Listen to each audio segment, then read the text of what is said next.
నమస్కారం. ప్రేక్షకులందరికీ శుభోదయం. ఈనాటి శుభయోగం శీర్షికన భాద్రపద మాసం ప్రారంభమవుతున్న శుభతరుణంలో ఈ మాసంలో ఎటువంటి విధి విధానాలు పాటించాలో, ఈ మాసంలో వచ్చే ముఖ్యమైన పర్వదినాలు ఏంటో, వాటి విశిష్టత ఏంటో తెలుసుకుందాం. భాద్రపద మాసంలో శ్రీ మహావిష్ణువు హృషీకేశుడు అనే నామంతో విరాజిల్లుతూ భక్తులందరినీ అనుగ్రహిస్తూ ఉంటాడు. అందువల్ల ఈ మాసంలో బెల్లం కలిపిన అన్నం ఎవరికైనా దానం చేస్తూ హృషీకేశ నామాన్ని స్మరించుకున్నట్లయితే విష్ణుమూర్తి అనుగ్రహం సులభంగా కలుగుతుంది. ఈరోజు భాద్రపద శుద్ధ పాడ్యమి తిథి. ఈరోజు దోసకాయ ఆహారంలో స్వీకరిస్తే చక్కటి శుభ ఫలితాలు కలుగుతాయని ప్రామాణిక గ్రంథాల్లో వివరించారు. భాద్రపద మాసంలో వచ్చే శుద్ధ తదియ తిథి నాడు హరితాళికా వ్రతము అనే పేరుతో ఉన్నటువంటి వ్రతాన్ని ఆచరించాలని, దీన్నే 16 కుడుముల తద్దె వ్రతము అనే పేరుతో కూడా పిలుస్తారని, ఈ వ్రతం ఆచరిస్తే భవానీ శంకర్లిద్దరి అనుగ్రహము కలుగుతుందని ప్రామాణిక గ్రంథాల్లో వివరించారు.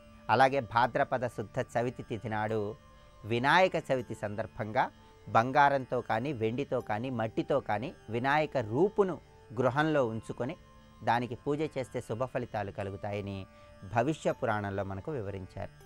భాద్రపద మాసంలో వచ్చే శుద్ధ పంచమి తిథిని ఋషి పంచమి అనే పేరుతో పిలుస్తారు.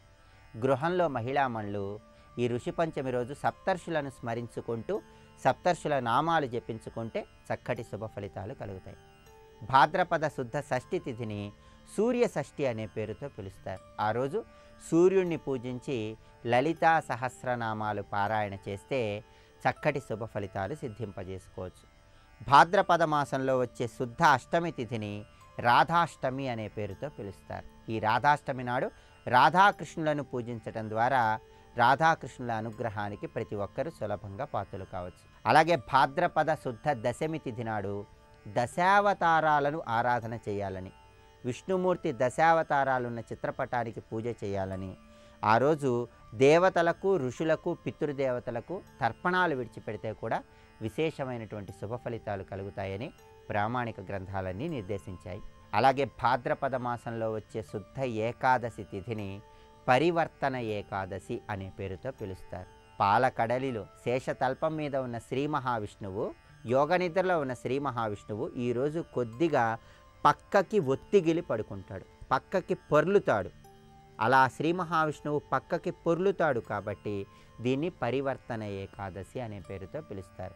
ఆ పరివర్తన ఏకాదశి నాడు విష్ణువుని పూజించటం ద్వారా, ఏకాదశి వ్రతం ఆచరించడం ద్వారా విశేషమైనటువంటి శుభయోగం కలుగుతుంది. అలాగే భాద్రపద మాసంలో వచ్చే శుద్ధ ద్వాదశి తిథిని వామన జయంతిగా ప్రామాణిక గ్రంథాల్లో వివరించారు. ఆ రోజు వామన రూపంలో ఉన్న శ్రీ మహావిష్ణువుని పూజించటం, ఆ తర్వాత వామనుడికి అర్ఘ్యం ఇవ్వటం, ఎవరికైనా పెరుగు దానంగా ఇవ్వటం ద్వారా విష్ణుమూర్తి అనుగ్రహానికి సులభంగా పాత్రలు కావచ్చు.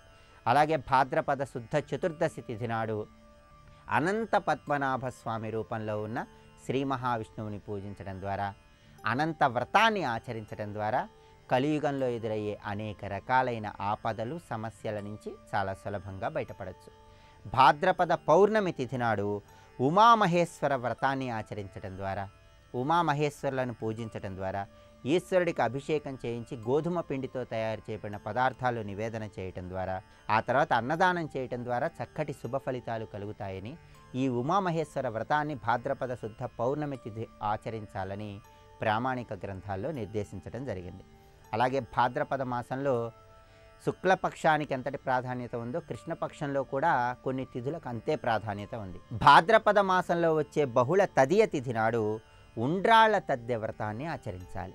ఈ ఉండ్రాళ్ల తద్దె వ్రతం సందర్భంగా వివాహం కావలసినటువంటి కన్యలు గౌరీదేవిని పూజించి ఉండ్రాళ్లను నివేదన చేయాలి. వివాహమైన స్త్రీలు కూడా ఉండ్రాళ్ల తద్దె సందర్భంగా గౌరీదేవిని ఆరాధిస్తే చక్కటి శుభ ఫలితాలను సిద్ధింపజేసుకోవచ్చు. అలాగే ఆ ఉండ్రాళ్ల తద్దె రోజు అమ్మవారికి పూజ చేసిన తర్వాత ముత్తైదువులకు గోరింటాకిస్తే చాలా మంచిది.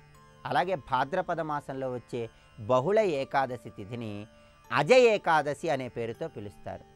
ఈ అజయ ఏకాదశి నాడు ఏకాదశి వ్రతాన్ని ఆచరించడం ద్వారా విశేషమైనటువంటి కీర్తి ప్రతిష్టలు కలుగుతాయని కూడా శాస్త్రాల్లో వివరించారు. భాద్రపద మాసంలో వచ్చే అమావాస్య తిథి నాడు ఒక కంద మొక్కను, వరి దుబ్బును పక్కపక్కనే ఉంచి సస్య రూపంలో, శాఖ రూపంలో మహాకాళి, మహాలక్ష్మి, మహాసరస్వతి రూపంలో అమ్మవారిని ఆరాధన చేయటం ద్వారా విశేషమైన శుభయోగాన్ని సిద్ధింపజేసుకోవచ్చు. రేపటి శుభయోగం శీర్షికన వినాయకుడికి ప్రీతిపాత్రమైన భాద్రపద మాసంలో వినాయకుడి విశిష్టత ఏంటో, వినాయకుడిని ఆరాధిస్తే ఎటువంటి శుభ ఫలితాలు కలుగుతాయో తెలుసుకుందాం. నమస్కారం. నరసింహావతార కథ పరమానంద సుధా ఇలలో ధర్మము నిలుపగ హరి దశ రూపములను దాల్చె కదా. నేడు కానబడు ప్రత్యక్ష స్వరూపమునను గొప్ప మాట అన్నాడు. అంతటా పరమాత్మ ఉన్నాడన్నాను ఇంతవరకు, ఉన్నవాడిప్పుడు కనబడతాడు నీకు స్తంభంలో అన్నాడు. ఇది ప్రహ్లాదుడు చెప్పిన గొప్ప మాట. అక్కడ ఎంత ధైర్యంగా చెప్పాడండి. ఎలా కనబడతాడు? ప్రత్యక్ష స్వరూపంబునన్. ఈ మాటలో ఉంది పట్టంతా కూడా. భగవంతుడు కనబడ్డాడు అంటే ప్రత్యక్షమయ్యాడు అంటాం, తిరిగి ఆయన వెళ్ళిపోతే అంతర్ధానమయ్యాడు అంటాం. ఈ రెండు శబ్దములు భగవంతుడికే వాడతాం, ఇంకెవరికి వాడం. మీ ఇంటికి ఎవరైనా వచ్చి వెళ్ళిపోతే ప్రత్యక్షమయ్యాడు, అంతర్ధానమయ్యాడు అనరు, వచ్చాడు పోయాడని అంటారు. కానీ భగవంతుడికి మాత్రం వచ్చాడు వెళ్ళాడు అనరు, ప్రత్యక్షమయ్యాడు అంతర్ధానమయ్యాడు అంటారు. ఎందుకు? ఇది తెలియాలి కదా. ప్రత్యక్షం అంటే కంటి ముందు కనిపించుట, ఇది కంటి ముందు కనిపించడమే ప్రత్యక్షం. అంతర్ధానం అంటే అక్కడికక్కడే లయమైపోయాడు. అంటే భగవంతుడు ఎక్కడి నుంచో రాడు, అక్కడికక్కడే ప్రత్యక్షమవుతాడు, అక్కడికక్కడే అంతర్ధానమవుతాడు. ఆ మాట ప్రహ్లాదుడు చెప్పిన బరువైన మాట. నేడు కానబడు ప్రత్యక్ష స్వరూపంబునన్ అని ఎప్పుడైతే అన్నాడో వెంటనే అనినివిని కరాళించి గ్రద్దన లేచి గద్దిజ డిగ్గనురికి యొరవెరికిన ఖడ్గంబు కేలనమర్చి జళిపించుచు మహాభాగవత శిఖామణి అయిన ప్రహ్లాదును ధిక్కరింపచు వినరా డింభక మూఢచిత్త గరిమన్ విష్ణుండు విశ్వాత్మకుండు అని సంభాషించదవు అయిన ఇందుగలడే అంచున్ మదోద్రేకి అయి అన్నావుగా, ఈ స్తంభంలో ఉన్నాడా అంటూ ఆ స్తంభం మీద కొట్టేటండి. అరచేత్తో కొట్టాడు. ఎలాంటి స్తంభాన్ని కొట్టాడో చెప్తున్నారు ఇక్కడ. మదోద్రేకి అయి ధనుజేంద్రుండ రచేత వ్రేషను మహోదగ్ర ప్రభాశుంభమున్ ఘన దృగ్భీషణ దంభమున్ హరిజను సంరంభమున్ స్తంభమున్ జన దృగ్భీషణ దంభమున్ హరిజను సంరంభమున్ స్తంభమున్. అద్భుతమైన శబ్దం వేశారు ఇక్కడ. ఎలాంటి స్తంభం మీద కొట్టాడంటే హరిజను సంరంభమున్ స్తంభమున్. ఎందుకంటే ఆ సమయంలో నరసింహస్వామి అన్నిట్లో వ్యాపించున్నాడు. అప్పుడు కానీ హిరణ్యకశిపుడు ఈ గడ్డి పరకలో ఉన్నాడా అని గడ్డి పరకను కొట్టినా రావడానికి సిద్ధంగా ఉన్నాడండి స్వామి. కానీ ఇప్పుడు స్తంభం మీద కొట్టబోతున్నాడు. ఆ స్తంభం నన్ను కొట్టురా, నా నుంచి స్వామి రావాలని ఎదురు చూస్తోందిటండి. తన నుంచి ఎప్పుడు నరసింహస్వామి బయటపడతానని ఎదురు చూస్తున్న స్తంభాన్ని కొట్టాడు. హరిజను సంరంభమున్ స్తంభమున్. ఆ స్తంభాన్ని కొట్టగానే అప్పుడు స్వామి రాబోతున్నాడు. ఇక్కడ భాగవతంలో నృసింహావిర్భావ ఘట్టం వస్తున్నది. అందరూ శ్రద్ధాళువులై వినవలసిన అంశం. ఎందుకంటే భాగవతంలో ప్రత్యంశం ఆయనకు నమస్కారం పెట్టి కూర్చుంటే పలికేది పరమాత్మయే, వ్యక్తులు కాదు. ఇది తెలుసుకోవాల్సినది. కనుకని ఇప్పుడు నృసింహావిర్భావం జరగబోతున్నది. దీన్ని గజ్జెగా అందిస్తున్నారు పోతన గారు. ఇంత గజ్జెగా అందించిన వారు పూర్వకవి ఎర్రన గారు కూడా. అయితే పోతన గారి దగ్గర పండింది. నరసింహస్వామి పాదముల నుంచి శిరస్సు వరకు వర్ణన ఇందులో ఉంటుంది. అందుకు ఇది ఆపకుండా మొత్తం చదవడం జరుగుతుంది. శ్రద్ధగా విందాం మనం. ఎందుకంటే మధ్యలో ఎక్కడ ఆపినా ఆకారం సగంలా ఆగిపోతుంది. అందుకోసం ఆపకుండా జాగ్రత్తగా వెళదాం. అక్కడ క్రియను ముందు తెలుసుకుంటూ ఇట్లు దానవేంద్రుండు పరిగృహ్యమాన వైరుండును వైరానుబంధ జాజ్వల్యమాన రోషానలుండును రోషానల జగన్యమాన విజ్ఞాన వినయుండును వినయ గాంభీర్య ధైర్య జేగీయమాన హృదయుండును హృదయ చాంచల్యమాన తామసుండును తామసగుణ చక్రమ్యమాన స్థైర్యుండునై హుంకరించి బాలును ధిక్కరించి హరినిందు చూపుమని కనకమయ కంకణ క్రైంకార శబ్దపూర్వకంబుగా దిగ్దంతి దంతభేదన పాటవ ప్రశస్తంబుగా హస్తంబున సభామండప స్తంభంబు వ్రేసినా. అరచేతితో స్తంభం మీద కొట్టాడు అన్నారు ఇక్కడ. ఎలాంటి చేతితో కొట్టాడంటే దిగ్గజాల కుంభస్థలాలని పగలగొట్టినటువంటి చేతుట. అలాంటి అరచేతితో కొట్టిన వెంటనే వ్రేటి తోడన దశ దిశల మినుగురులు సెదర చిటిలి పెటిలిబడి జంభజ్యమానంబుగ మహాస్తంభంబు వలన ప్రళయవేళా సంభూత సప్తస్కంద బంధుర సమీకరణ సంఘటిత జోగుష్యమాన మహాబలాహక వర్గ నిర్గత నిబిడ నిష్ఠుర దుస్తక నిర్ఘాత సంఘ నిర్ఘోష నికాసంబులైన ఛట ఛట స్ఫట స్ఫట ధ్వని ప్రముఖ భయంకరారావ పుంజంబులు జంజన్యమానంబులయ్యగసి ఆకాశ కుహరాంతరాళంబు నిరవకాశంబు చేసి నిండినం పట్టుచాలక దూదూయమాన హృదయంబులై పరవశంబులైన పితామహ మహేంద్ర వరుణ వాయు సికి ప్రముఖ చరాచర జంతు జాలంబులతోడ బ్రహ్మాండ కటాహంబు పగిలి పరిస్ఫోటితంబుగా ప్రఫుల్ల పద్మయుగళ శంకాస భాసుర చక్ర చాప హల కులిశాంకుశ జలచర రేఖాంకిత చారుచరణ తలుండును చరణ చంక్రమణ ఘన వినమిత విశ్వవిశ్వంభరాభర ధౌరేయ దిక్కుంభు కుంభీనస కుంభినీధర కూర్మ కులశేఖరుండును దుగ్ధ జలధి జాత సుండాల సుండాదండ మండిత ప్రకాండ ప్రచండ మహోరు స్తంభ యుగలుండును ఘనఘనాయమాన మణికింకిణీ గణ ముఖరిత మేఖలా వలయిత పీతాంబర శోభిత కటిప్రదేశుండును నిర్జర నిమ్నగా వర్త వర్తుల కమలాకర గంభీర నాభి వివరుండును ముష్టి పరిమేయ వినుత తనుతర స్నిగ్ధ మధ్యుండును కులాచల సానుభాగ సదృశ కర్కశ విశాల వక్షుండును దుర్జన ధనుజ భట ధైర్య లతికాల విత్రాయమాన రక్షోరాజ వక్షోభాగ విశంకట క్షత్ర విలేఖన చుంచులాంగలాయమాన ప్రతాపజ్వలన జ్వాలాయమాన శరణాగత నయన చకోర చంద్ర రేఖాయమాన వజ్రాయుధ ప్రతిమాన భాసమాన నిశాత ఖరతర నఖ ముఖరుండును శంఖ చక్ర గదా కుంత తోమర ప్రముఖ నానాయుధ మహిత మహోత్తుంగ మహీధర శృంగ సన్నిభ వీర సాగర వేలాయమాన మాలికా విరాజమాన నిరర్గళానేక శతభుజార్గలుండును మంజు మంజీర మణిపుంజ రంజిత మంజుల హార కేయూర కంకణ కిరీట మకర కుండలాది భూషణ భూషితుండును త్రివళీయుత శిఖరి శిఖరాభ పరిణద్ద బంధుర కంధరుండును ప్రకంపన కంపిత పారిజాత పాదప పల్లవ ప్రతీకాశ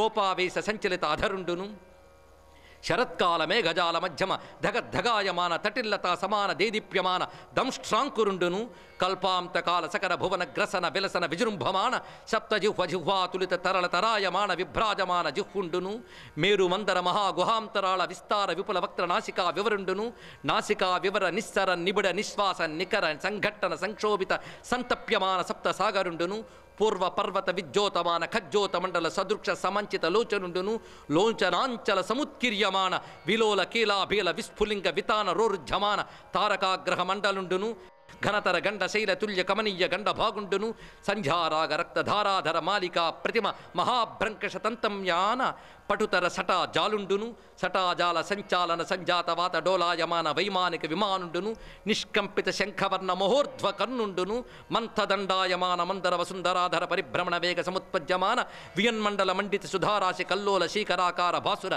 కేసరుండును పర్వా ఖర్వ శిశిర కిరణ మయూక గౌర తనూరుగుండును నిజ గర్జన నినాద నిర్దళిత కుముద సుప్రతీక వామ నైరావణ సార్వభౌమ ప్రముఖ దిగిభిరాజ కర్ణ కోటరుండును ధవళ ధరాధర దీర్ఘ దురవలోకనయ దేహుండును దేహ ప్రభా పటల నిర్పచ్చమాన పరిపంతి యాతుధాన నికురంబ గర్వాంధకారుండును ప్రహ్లాద హిరణ్య కశిపు రంజన భంజన నిమిత్త అంతరంగ బహిరంగ జేగీయమాన కరుణా వీరర సంయుతుండును మహాప్రభావుండును నైన శ్రీ నృసింహదేవుండు ఆవిర్భవించినంతనుండనే గోవింద శ్రీ లక్ష్మీ నారసింహస్వామినే నమో నమః. నృసింహావిర్భావం జరిగింది. స్తంభం పగిలి స్వామి ఎదురుగుండా సాక్షాత్కరించాడు స్వామి. ఆ దివ్యమైన సాక్షాత్కారం ఇద్దరికి జరిగిందండి ఎదురుగా. ఒకడు ప్రహ్లాదుడు, ఇంకొకడు హిరణ్యకశిపుడు. ఇరువురు ఎదురుగా స్వామి యొక్క ఆవిర్భావం సాక్షాత్కారం జరిగినది. నిజానికి ఇంకా ఏ అవతారంలో లేని అద్భుతం ఇది. ప్రతి అవతారంలో శత్రువు ముందు బయటపడ్డం ఉంది, భక్తుల ముందు విడిగా బయటపడ్డాడు. ఇద్దరి ముందు ఏకకాలంలో ఎప్పుడు స్వామి సాక్షాత్కరించలేదు. రామావతారంలో శబరి ముందు ప్రసన్నంగా కనబడ్డాడు, రావణుని ముందు ఉజ్వలంగా కనబడ్డాడు. ఆయనకు అవకాశం ఉంది. ఇక్కడ భయంకరంగా ఎవరి ముందు కనబడ్డాలో ఆ శత్రువు అక్కడే ఉన్నాడు, అనుగ్రహంగా ఎవరి ముందు కనబడాలో ఆ భక్తుడు అక్కడే ఉన్నాడు. అందుకు ఆ వచ్చిన స్వామి ఎలాంటి రూపంతో ఉన్నాడంటే ప్రహ్లాద హిరణ్య కశిపు రంజన భంజన నిమిత్త అంతరంగ బహిరంగ జేగీయమాన కరుణా వీరరస సంయుతుండును మహాప్రభావుండును. ప్రహ్లాదుని పట్ల కరుణ, రాక్షసుల పట్ల వీరత్వం రెండింటినీ కలబోసుకుని వచ్చిన అద్భుత అద్వయమైన సంధ్యావతారము, వైద్యుతావతారము, యోగావతారము, నారాయణుని పరిపూర్ణావతారమైన నరసింహస్వామి ఆవిర్భవించాడు. దేవతలందరూ దివ్యదుందువులు మ్రోగిస్తున్నారు, కుసుమ వృష్టి కురిపిస్తున్నారు, అచ్చరులు గానము చేస్తూ ఉన్నారు, దేవకాంతలు నీరాజనములు అందిస్తున్నారు. నారసింహ రూపానికి మనందరం నీరాజనలు ఇచ్చి నమస్కరించుకుందాం. ఆ నరసింహుడు భక్తుల పట్ల ప్రసన్నుడు. ఆ ప్రసన్నమూర్తిని ధ్యానించుకుందాం. సత్య జ్ఞాన సుఖస్వరూపమమలం క్షీరాబ్ధి మధ్యస్థితం యోగారూఢమతి ప్రసన్నవదనం భూషా సహస్రోజ్వలం శంఖం చక్ర పినాక సాభయకరాన్ బిభ్రాణమర్కచ్చవిం ఛత్రీభూత ఫణీంద్రమిందు ధవళం లక్ష్మీ నృసింహం భజే శ్రీ లక్ష్మీ నృసింహం భజే. భజే. స్వామి యొక్క ఆ దివ్యమంగళ విగ్రహం సంధ్యాకాలంలో ఆవిర్భవించింది. అది సంధ్యావతారం. సర్వం శ్రీ లక్ష్మీ నృసింహ చరణారవిందార్పణమస్తు. స్వస్తి.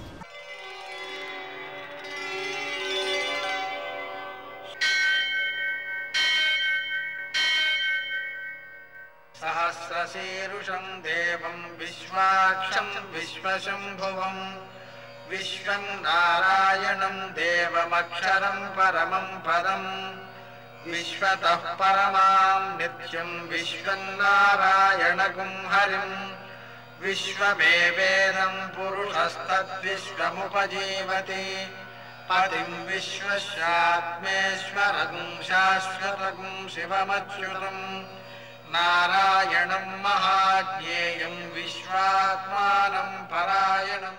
ఆదిదేవ నమస్తుభ్యం ప్రసీద మమ భాస్కర. దివాకర నమస్తుభ్యం ప్రభాకర నమోస్తుతే. మృత్యుంజయాయ రుద్రాయ నీలకంఠాయ శంభవే అమృతేశాయ సర్వాయ మహాదేవాయ తే నమః. నేటి కాలమాన విశేషాలను గమనిద్దాం. స్వస్తి శ్రీ చాంద్రమాన విలంబనామ సంవత్సరం దక్షిణాయనం వర్ష ఋతువు భాద్రపద మాసం శుక్లపక్షం సోమవారం. సూర్యోదయం 6:07, సూర్యాస్తమయం 6:19. తిథి పాడ్యమి రాత్రి 8:38 వరకు, నక్షత్రం ఉత్తర రాత్రి 3:39 వరకు, వర్జం మధ్యాహ్నం 12:16 నుంచి 1:44 వరకు, దుర్ముహూర్తం మధ్యాహ్నం 12:37 నుంచి 1:26 వరకు, మరల మధ్యాహ్నం 3:04 నుంచి 3:53 వరకు, అమృతకాలం రాత్రి 9:03 నుంచి 10:31 వరకు, రాహుకాలం సోమవారం కాబట్టి ఉదయం 7:30 నుంచి 9 గంటల వరకు, అష్టకోరిక రీత్యా శుభప్రదమైన సమయం సాయంకాలం 4:10. నేటి విశేషాలు. భాద్రపద మాసం యొక్క ప్రారంభం. భాద్రపద మాసంలో మనకు శుక్లపక్షంలో గణపతి ఆరాధనతో నవరాత్రులు గడిచిపోతాయి. అలాగే రెండవ పక్షంలో పితృదేవతారాధనతో మహాలయ పక్షం అంతా గడిచిపోతుంది. ఈ రెండూ కూడా మనకు చాలా అత్యుత్తమమైనటువంటి సన్నివేశాలు. వర్షాకాలం కావడం వల్ల నియమబద్ధమైన జీవనానికి ఇది చాలా మంచిది. విశేషించి ఈ భాద్రపద బహుళపక్షం అలాగే తర్వాత వచ్చేటువంటి ఆశ్వీజ శుక్లపక్షం, ఈ రెండిటిని కూడా మనకు యమదంష్ట్రలు అని పిలుస్తారు. అంటే నియమబద్ధ జీవనం లేనప్పుడు వాతావరణాది దోషాల వల్ల ఎక్కువగా మరణాలు సంభవించేటువంటి అవకాశం ఉంటుంది కాబట్టి యమదంష్ట్రలు అన్నారు. అందువల్ల నియమబద్ధ జీవనం వల్ల ఏమవుతుంది, ఆ అనారోగ్యాలు మననేమి ఇబ్బంది పెట్టామన్నమాట. అలాగే ఈరోజు ఉన్న విశేషాల్లో శైవ మౌనవ్రతం అంటే శివభక్తులు రోజంతా మౌనంగా ఉండి ఆ శంకరుణ్ణి భావన చేస్తూ ధ్యానం చేస్తూ కాలాన్ని వెచ్చిస్తారన్నమాట. అలాగే అగస్త్య అర్ఘ్యం, మనకు అగస్త్యుడు ఉదయించాడు ఇంతకు ముందే. ఆ కారణంగా మనం ఆయనకి అర్ఘ్యాన్ని ఇవ్వడం ద్వారా మనం ఆయన అనుగ్రహానికి పాత్రలు అవుతాం అన్నమాట. ఈ అగస్త్యుని యొక్క అనుగ్రహం అనేటువంటిది జలానికి సంబంధించినటువంటిది. మనకు చెబుతుంటారు సముద్ర జలాన్నంతని కూడా తాగేశాడు, తర్వాత దాన్ని విడిచిపెట్టాడు అని.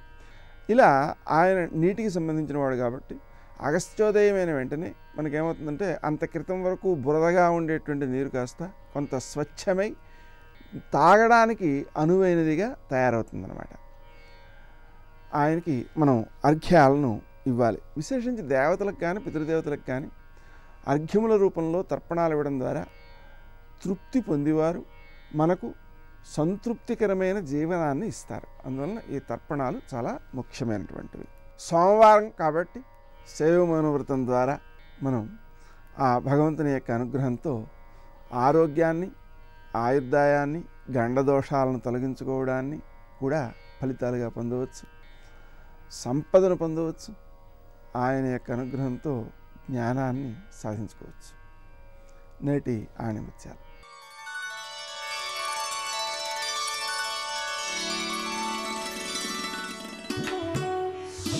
భక్తుల సేవ భగవత్ సేవతోనే సమానం.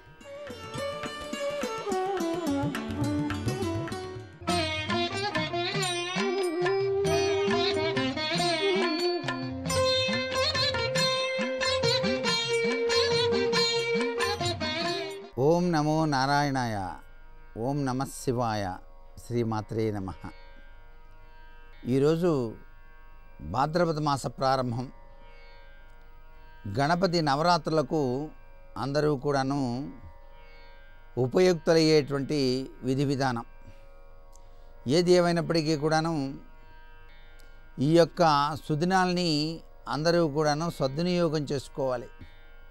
ఎందుచేతనంటే స్థితిపతి, నిధిపతి, ప్రియపతి, గణపతి ఈ సృష్టి అంతా కూడాను జలమయమైపోయినప్పుడు ఆ జలంలో నుంచే ఓంకారనాదం వచ్చిందని, ఆ ఓంకార స్వరూపుడే గణపతిగా ఆవిర్భవించి ఈ ప్రపంచాన్ని సృష్టింపజేశాడని చెప్పేసి మనకు గణేశ పురాణం తెలియజేస్తోంది. గణపతి సాక్షాత్తు కూడాను శివ కుటుంబానికి సంబంధించినటువంటి వాడు కాబట్టి ఈరోజు సోమవారం, అందున శివ పరమాత్మకు ప్రీతికరమైనటువంటి అభిషేకార్చన నిర్వహించేటప్పుడు కూడాను మొట్టమొదటిసారిగా గణపతిని ప్రార్థన చేస్తాం. గణానాన్త్వా అంటూ ప్రారంభిస్తారు. ఈ గణపతిని ముఖ్యమైనటువంటి పూజాది కార్యక్రమాలు నిర్వహించేటప్పుడు హరిద్రా గణపతికి విశిష్టవంతమైనటువంటి స్థానాన్ని ఇచ్చారు. యజ్ఞయాగాదులు నిర్వహించేటప్పుడు కానీ, ప్రత్యేకవంతమైనటువంటి పూజాది కార్యక్రమాలు నిర్వహించేటప్పుడు కూడాను హరిద్రా గణపతిని ఆరాధన చేసే సాంప్రదాయం మంది. హరిద్ర అంటే పసుపు, పసుపుతో చేసినటువంటి గణపతి. అయితే ఇక్కడ బాగా ప్రతి ఒక్కరూ గుర్తుపెట్టుకోవాల్సిన విధి విధానం ఒకటి ఉందండి.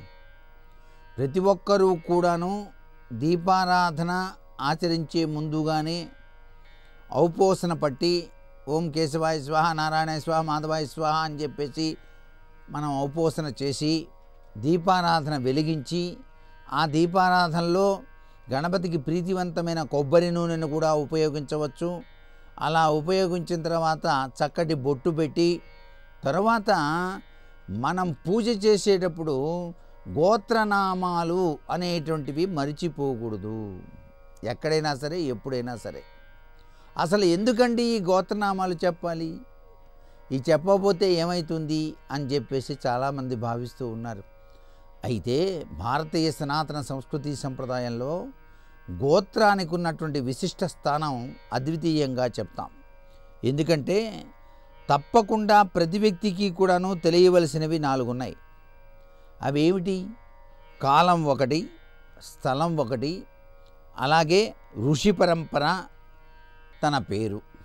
సంకల్పంలో ఇవన్నీ కూడాను చెప్పుకొని గడిచిన కాలమంతా కూడాను చెప్పడం జరుగుతుంది. ఇలా చెప్పటం వలన ఆ గోత్రోద్భవానికి నాంది వాక్యం పలికినటువంటి అసలు సిసలైనటువంటి వ్యక్తులు ఉన్నారే, వాళ్ళు కూడాను బలాని గోత్రోద్భవుడు మావాడేనయ్యా, వాడు చక్కగా పూజ చేసుకుంటున్నాడు అని చెప్పేసి పైలోకంలో నుంచి కూడాను ఆశీస్సులు అందజేయటమే కాకుండా, ఇక్కడ పరమేశ్వర సన్నిధానంలో మనస్సు త్రికరణ శుద్ధిగా ఉండి ఆ యొక్క జపతపాల వైపు, అర్చన వైపు మనస్సును లగ్నం చేయటానికి ఇవన్నీ కూడాను సనాతన భారతీయ సంస్కృతి సంప్రదాయంలో గోత్రనామాలకు పెద్ద పీట వేయటం జరిగింది. అందుచేతనే గోత్రం చెప్పకుండా పూజ చేయటం అనేటువంటిది లేనే లేదు.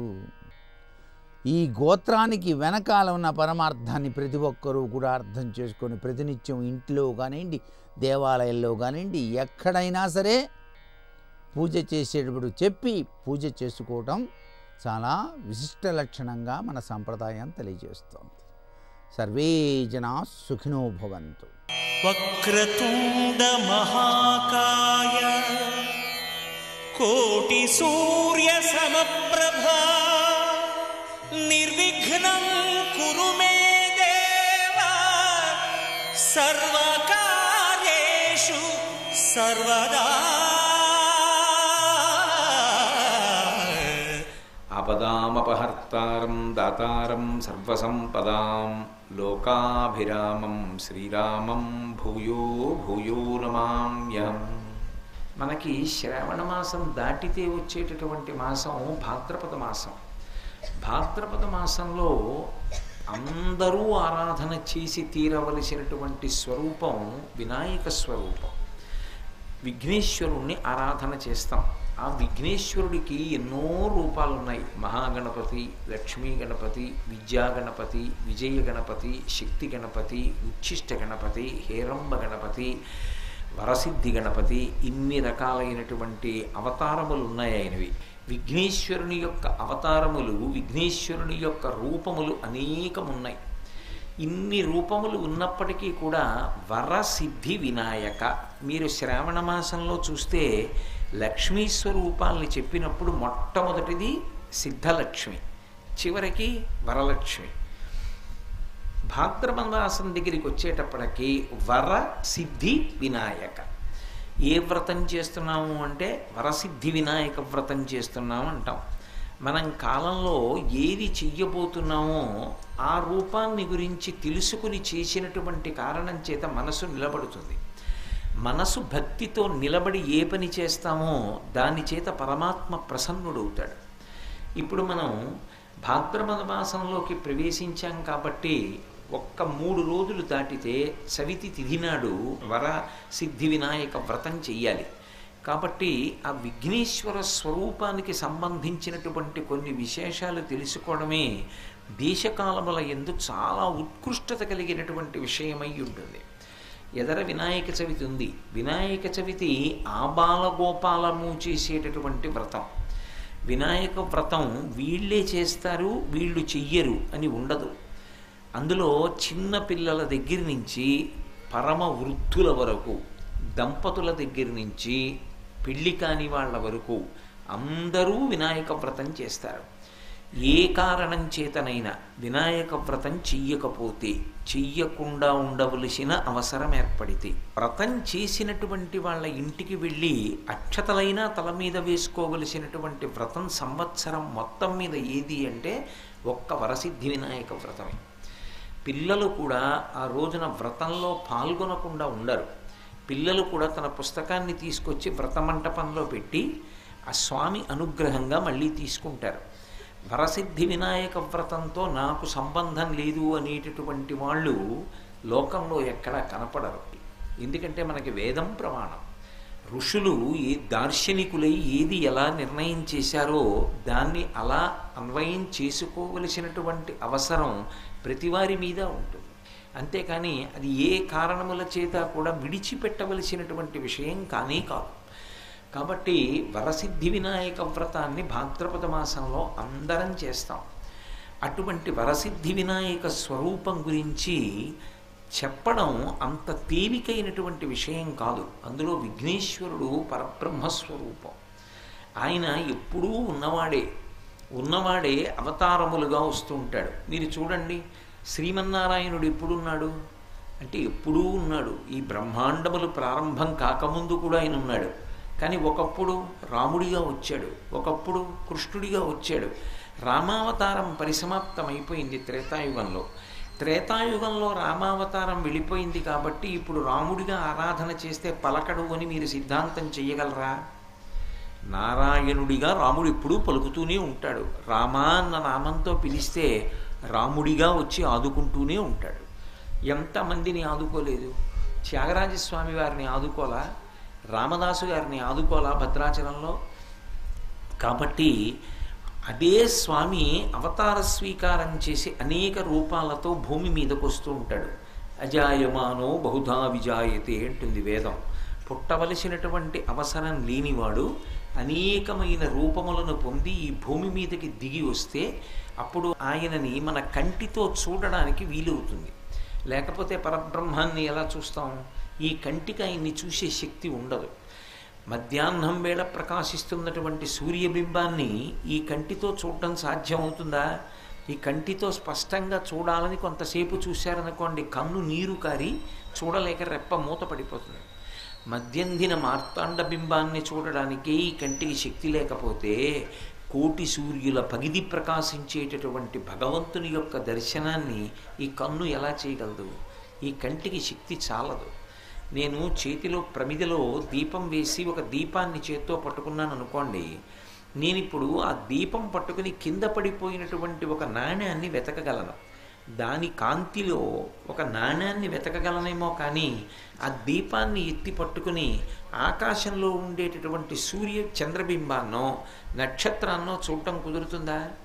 దీని ప్రకాశం కన్నా దాని ప్రకాశం చాలా గొప్పది. దీని కాంతిలో దాని కాంతి కనపడదు, దాని కాంతి దీని కాంతిని కప్పేస్తుంది. అలాగే కంటికున్నటువంటి శక్తి పరబ్రహ్మాన్ని చూడడానికి సరిపోదు. పరబ్రహ్మాన్ని చూడడానికి సరిపోనటువంటి పరిమితమైన శక్తి కలిగినటువంటి కన్ను కూడా చూడడానికి వీలైనటువంటి రీతిలో ఆబాలగోపాలను చూడడానికి వీలుగా పరమాత్మ ఈ భూమి మీదకి కిందకి దిగి వస్తే దాన్ని అవతారము అని పిలుస్తారు. కంటితో చూడడానికి వీలు కానటువంటి పరమాత్మ కంటితో చూడడానికి వీలైనటువంటి రీతిలో కిందకి దిగి వచ్చి సౌలభ్యంతో నిలబడితే అవతారము అని పిలుస్తారు. అలాగే విఘ్నేశ్వరుడు కూడా అన్ని వేళలా ఉన్నవాడే. ఆయన ఒకనాడు ఉండి ఒకనాడు లేనివాడు కాడు, అన్ని వేళలా ఉన్నవాడే. అన్ని వేళలా ఉన్నటువంటి వాడు కాలాతీతుడైనటువంటి వాడు ఎవరున్నాడు? అందుకే కవింక వీణాం అంటారు. కవింక వీణాం అంటే సృష్టికర్తలకు సృష్టికర్త. అంతటి మహానుభావుడు అనేక అవతారాలతో కిందకొచ్చాడు. అలా వచ్చినప్పుడు ఒక్కొక్క రూపంతో కిందకొస్తే ఆ రూపాన్ని ఒక్కొక్క పేరుతో పిలిచారు. వాటికి వేరు వేరు కారణాల కోసం వస్తాడు. ప్రధానమైనటువంటి కారణము ధర్మ సంస్థాపన. ధర్మాన్ని రక్షించడం కోసం, అధర్మాన్ని లోకంలో వ్యాప్తి చేస్తున్నటువంటి వాళ్ళని సంహారం చేయడం కోసం పరమాత్మ అవతారంగా కిందకి దిగొస్తాడు. అలా వచ్చినటువంటి రూపాలలో హేరంబ గణపతి, వరసిద్ధి గణపతి, సిద్ధి గణపతి, లక్ష్మీ గణపతి, మహాగణపతి, ఇలా ఎన్నో రూపాలు ఉన్నాయి, ఎన్నో అవతారాలు ఉన్నాయి. అటువంటి రూపాలలో ఆ విఘ్నేశ్వరుడి యొక్క తత్వాన్ని చెప్పగలగడము అంటే అది అందరికీ సాధ్యపడదు. మహాజ్ఞానులైనటువంటి వాళ్ళు ఉంటారు. ఆ మహాజ్ఞానులైనటువంటి వాళ్ళు చాలా చిన్న శ్లోకంతో, చిన్న పద్యంతోటో అద్భుతమైనటువంటి ఆ తత్వాన్ని ఆవిష్కరిస్తారు. అలా చెప్పగలిగినటువంటి సమర్థత కారణజన్ములైనటువంటి వారికి మాత్రమే ఉంటుంది. వాళ్ళు అందరిలా జన్మించిన వారు కారు, లోకమును ఉద్ధరించడం కోసం వస్తూ ఉంటారు. సర్వం శ్రీ ఉమామహేశ్వర పరబ్రహ్మార్పణమస్తు. స్వస్తి.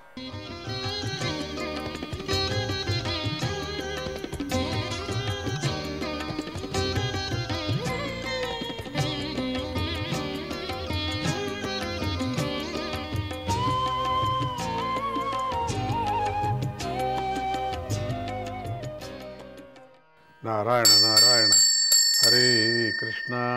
జనులు బంగారు నగను విడిచిపెట్టరు కదా. ఎవరైనా విడిచిపెడతారా? జనులు దొరికితేనే. ఎందుకంటే అది వాస్తవంలో బంగారమే ఉంది, నగ కాదు, అది బంగారం కాబట్టి. అందుకని దాన్ని వదలరు. నీచే నిర్మించబడ్డ దృశ్య జగత్తు, దానిలో జీవరూపంగా ప్రవేశించి ప్రకాశించే ద్రష్ట అనే సర్వము ఆత్మయే అని జ్ఞానులు నిశ్చయించారు. అంటే బంగారం లాంటి నువ్వు ఉన్నావు కనుకనే నగ వంటి ఈ జగత్తుకు విలువ. దాంట్లో ఆ బంగారం ఉంది కాబట్టి దానికి విలువ వస్తూ ఉన్నది. నగ నగ అని పిలుస్తున్నాం, బంగారు బంగారం అని పిలిచటం లేదు. కానీ బంగారం ఉంది కాబట్టి దాంట్లో.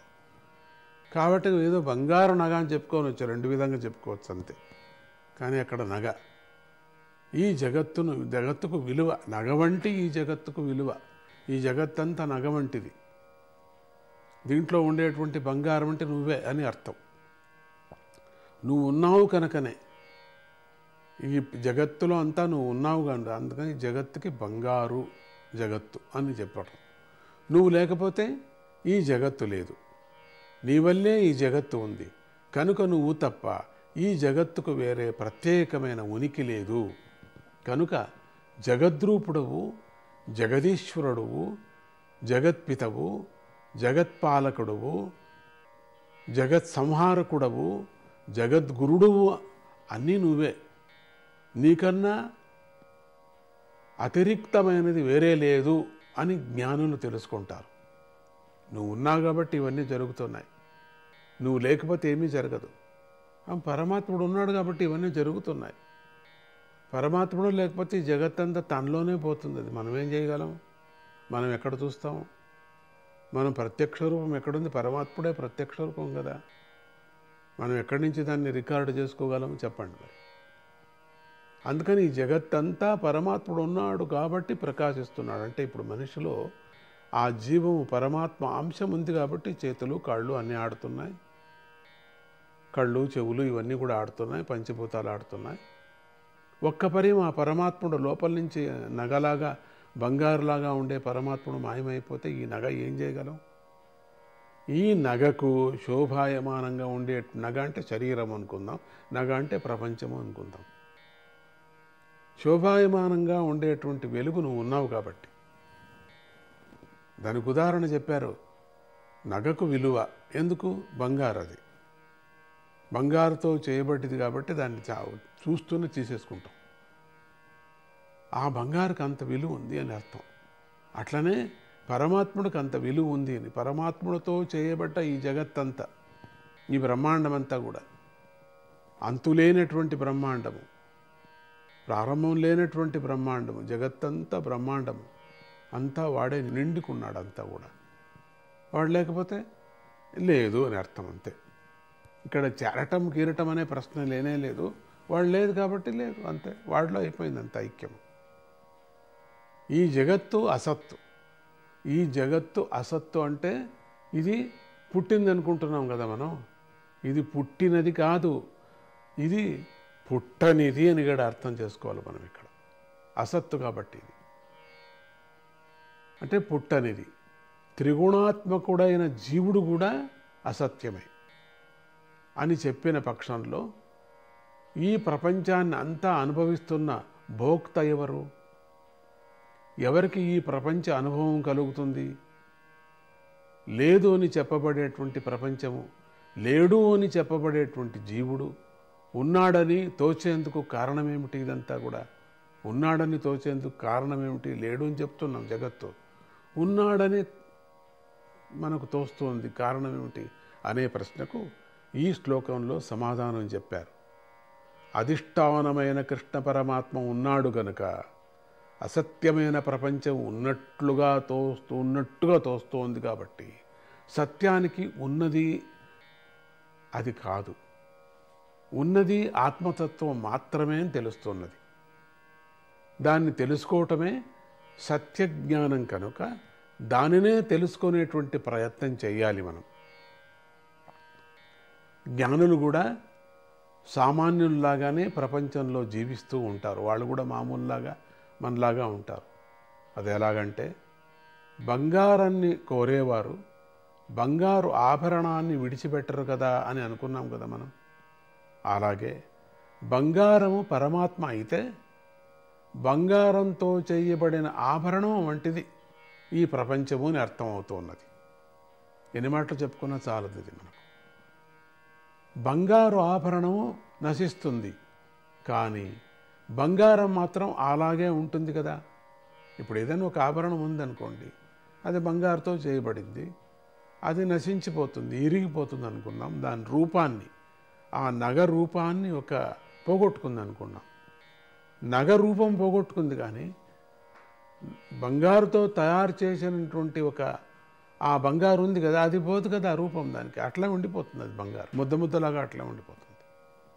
బంగారు ముద్దతో చేయబడినటువంటి నగలన్నీ పోతాయి. ఇదేంటంటే నిన్న అట్లా ఒక ఆభరణం ఉండింది, ఈరోజు పోయింది. అక్కడ వెళ్ళిన తర్వాత మిగిలిపోయినటువంటిది బంగారు ముద్దే కదా. ఈ ప్రపంచమంతా నాశనం అయిన తర్వాత ఎవరు మిగిలిపోయేది? బంగారులాగా ఉండేటువంటి పరమాత్ముడు ఒక్కడే మిగిలిపోతాడు అని ఇక్కడ అర్థం చేసుకోవాలి. అలాగే వచ్చిపోయే ఈ జగత్తు అశాశ్వతము, పరమాత్మ ఒక్కడే శాశ్వతము అని జ్ఞానం కలిగిన వారే జ్ఞానులు జీవిస్తూ ఉంటారు. వాళ్ళు అట్లా జీవిస్తూ ఉంటారు. సామాన్యులకు జ్ఞానులకు గల తేడా ఇదే. ఈ ప్రపంచము తుచ్చమైనది అయినా దానికి అధిష్టానమైనటువంటి పరమాత్మ యొక్క మహత్వము వల్ల, ఈ మహత్వము వల్ల గొప్పదిగా కనిపిస్తుంది. ఈ విషయంలో జ్ఞానులకు స్పష్టత ఉంటుంది, వాళ్ళకు బాగా ఉంటుంది. ఇది జగత్తు, ఇది నేను అనే భేదము మనోమాత్ర విలాసమే తప్ప, అంటే కల్పితమే తప్ప మరొకటి కాదు అని బాగా తెలుస్తుంది జ్ఞానులకు. ఇది కల్పితం, ఇది నిజమే అయినప్పటికీ ఇది కల్పితం. పరమాత్ముడు సృష్టించినటువంటి ఈ జగత్తంతా పరమాత్ముడే, దాంట్లో లేదని చెప్పడానికి వీలు లేదు అన్నప్పటికీ అట్లా కనపడుతుంది. అది బంగారుతో చేయబడినటువంటి నగలు, ఆ నగనగానే మనం చెప్పుకుంటున్నాం. అదొక నగ కదా, బంగారుతో చేయబడినటువంటి నగ కదా అది. మరి ఆ నగ చెడిపోయినప్పుడు, ఆ నగ ఇరిగిపోయినప్పుడు ఏమంటారు మీరు దాన్ని? మిగిలిపోయింది ఏంటి? నగనా? కాదు కదా, మిగిలిపోయినటువంటిది బంగారే కదా. అందుకని ఈ పరమాత్ముడు అంతా సృష్టించినటువంటిది, అందుకని దాన్ని మనం ఇది కాదు ఇది ఏదో అట్లా ఏర్పడినటువంటిది మిథ్య అని కొంత, స్వప్నం అని కొంతమంది, భ్రమ అని కొంత, ఇట్లా అనేక విధాలుగా ఆయనే చెప్పుకొని వచ్చాడు. శృతి గీతలే చెప్పుకొచ్చాయి, వేరే ఏమీ కాదు, మనమేం చెప్పలేదు. అందుకనే వేదాలు ఇలా చెప్పాయి, అసత్యమైన మనస్సు ప్రజాపతి ప్రజలను సృష్టించారు. ఇది చూడండి. అందువల్ల ఈ జగత్తంతా కల్పితమైన మనస్సులోనే కల్పించబడింది అని చెప్పాయి, శృతిగీతలే చెప్పాయి. సృష్టికర్తే కల్పితమై ఉండగా ఇక సృష్టి కల్పితము అని వేరే చెప్పవలసినటువంటి పని లేదు కదా. కొంతమంది దీన్ని అవివేకం అంటారు, అర్థం చేసుకోలేక అవివేకము, భ్రమ, దీన్ని ఏదో తిప్పి చెప్పుతున్నారు, ఏదో అట్లా రాసుకున్నారు అనే విధంగా ఏదేదో మాట్లాడుతుంటారు. అది కూడా పరమాత్ముడే. అట్లా వాళ్ళు మాట్లాడటం కూడా, వాళ్ళు ఏదో ఇంకొక ప్రమాణం చూపించినప్పటికి కూడా అది కూడా పరమాత్ముడే, దానికి కూడా నమస్కారమే, అంత పరమాత్ముడే. నువ్వు ఎట్లా లేదన్నా వాడే, ఉందన్నా వాడే. ఇది కల్పితమైంది అని చెప్పినాను వాడేనే, ఇది కల్పితం కాదు ఇది కూడా పరమాత్ముడే అన్నప్పటికి కూడా నిజమే, ఒప్పుకుందాం, అంతా పరమాత్ముడి దృష్టి ప్రపంచం అంతా ఆవరించింది కదా, అందుకని అంతా పరమాత్ముడే అనుకుందాం. ఇది కల్పితము, ఇది అబద్ధము, మిథ్య అట్లా అని వీళ్ళు చెప్తున్నప్పుడు వాళ్ళు అది కాదండి అని వాళ్ళు అన్నప్పుడు, కానీ అది కూడా మంచిదే కదా, మరి దాన్ని కూడా మనం తెలుసుకోవాలి కదా. ఆత్మజ్ఞానులకు కూడా జగత్తు సత్యంగానే తోస్తుంది కదా. అటువంటప్పుడు దీనిని అసత్యమని ఎలా అంటారు? ఆత్మజ్ఞానులకు కూడా జగత్తు సత్యంగానే తోస్తుంది కదా. ఆత్మజ్ఞానులకు వాళ్ళు ఇంతవరకేమో ఆత్మజ్ఞానులు అనుకున్నారు, ఇదంతా మిథ్య, ఇది పరమాత్మలో లీనమవుతుంది. అందుకని బంగారు నగ ఒక ఉదాహరణలాగా తీసుకొని చెప్పేశారు. అయినప్పటికీ వీళ్ళందరూ కూడా ఇట్లా అయినప్పటికి కూడా దీన్ని అసత్యం ఎలా అని అంటారు చెప్పండి. అనటానికి వీల్లేదు కదా, ఇది ఒక ఉదాహరణగా చెప్పుకొని వచ్చారు. నారాయణ నారాయణ, హరే కృష్ణ.